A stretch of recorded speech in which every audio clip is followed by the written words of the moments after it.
Radhe Radhe guys, कैसे हो आप सब। आई होप आप सब अच्छे होंगे। तो आज का विचार, आज का थॉट है हमारा, हनुमान जी कैसे करेंगे यही रावण से रक्षा श्री राम जी की। आइए जानते हैं। लक्ष्य तभी पूरा हो सकता है जब हम काम करते समय छोटी छोटी बातों का भी ध्यान रखते हैं। अगर छोटी छोटी बातों को नज़रअंदाज करते रहेंगे तो सरल काम भी मुश्किल हो जाएगा।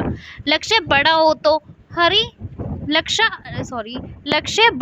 तो हमें हर पल चौंकना चाहिए और बिल्कुल भी लापरवाही नहीं करनी चाहिए। बड़े कामों को कैसे पूरा किया जा सकता है, ये हम हनुमान जी से सीख सकते हैं।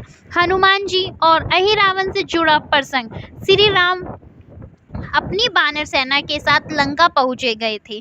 श्री राम ने युद्ध टालने की बहुत कोशिश की, लेकिन रावण अहंकार की वजह से अपनी नहीं माना और युद्ध शुरू हो गया। अहिरावण एक असुर था। अहिरावण पाताल में स्थित रावण का मित्र भी था, जिसने युद्ध के दौरान रावण के कहने से आकाश मार्ग में से राम के शिविर में उतरकर राम लक्ष्मण का अपहरण कर लिया था।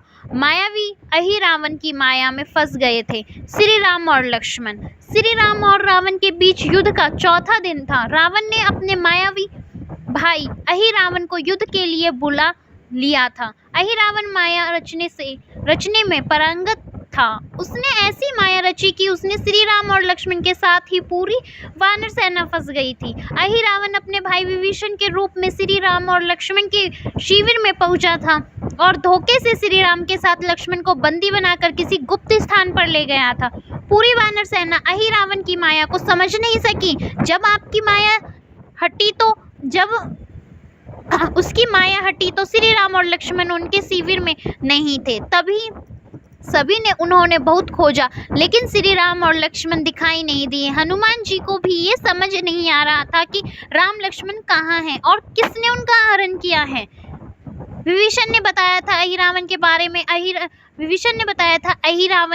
में विभीषण ने हनुमान जी को बताया कि मेरा रूप सिर्फ अहिरावण धारण कर सकता है और ये पक्का है कि उसी ने राम लक्ष्मण को हरण किया है।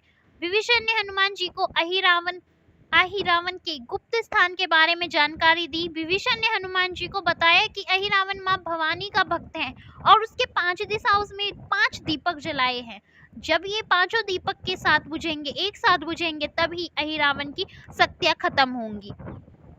इसके बाद हनुमान जी श्री राम और लक्ष्मण की खोज में जुट गए और बहुत से प्रयास किए, लेकिन कहीं भी राम लक्ष्मण के बारे में कोई सूचना नहीं मिल रही थी। हनुमान जी एक पेड़ के नीचे पहुंचे और वहां पे सोच रहे थे कि अहिरावण कहाँ होगा। श्री राम और लक्ष्मण को उसके वहां बंदी बनाकर रखा होगा। जब अहिरावण श्री राम और लक्ष्मण को देवी के समक्ष बलि चढ़ाने के लिए विभीषण के भेष में राम के शिविर में घुसकर अपनी माया के बल पर पाताल ले आया था, तब श्री राम और लक्ष्मण को मुक्त कराने के लिए हनुमान जी पाताल लोक पहुंचे और वहां उनकी भेंट उनकी ही पुत्र मकरध्वज से हुई। उनको मकरध्वज के साथ लड़ाई लड़ना पड़ी, क्योंकि मकरध्वज अहिरावण का द्वारपाल था। पक्षियों की बातें सुनकर हनुमान जी को मिली अहिरावण की जानकारी। जिस पेड़ के नीचे हनुमान जी थे, उसी पेड़ के पर 2 पक्षी आपस में बात कर रहे थे कि आज अहिरावण देवी माँ को इंसानों की बलि देने वाला है। आज तो हमें इंसानों का मांस खाने को मिलेगा। हनुमान जी पशु पक्षियों की भाषा जानते थे। इन 2 पक्षियों की बातें सुनकर हनुमान जी जान गए कि श्री राम और लक्ष्मण यहीं कहीं आसपास ही है।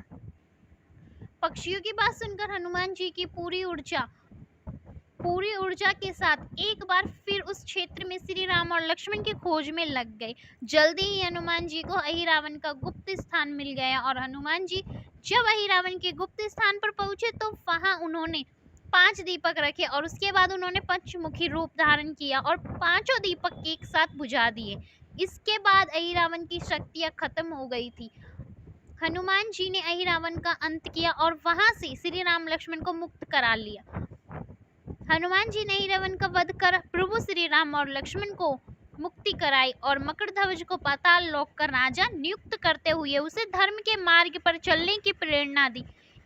इस किस्से में हनुमान जी ने हमें सीख दी है कि जब हमारा लक्ष्य बड़ा हो तो हमें छोटी से छोटी जानकारियां भी बारीकी से नज़र रखनी चाहिए। कभी कभी छोटी से छोटी जानकारी ही हमारी बड़ी समस्या को हल कर देती है और हमारे लक्ष्य पूरे हो जाते हैं। Thank you for watching this video. अगर वीडियो अच्छी लगी हो तो प्लीज़ चैनल को लाइक एंड सब्सक्राइब करना ना भूलें।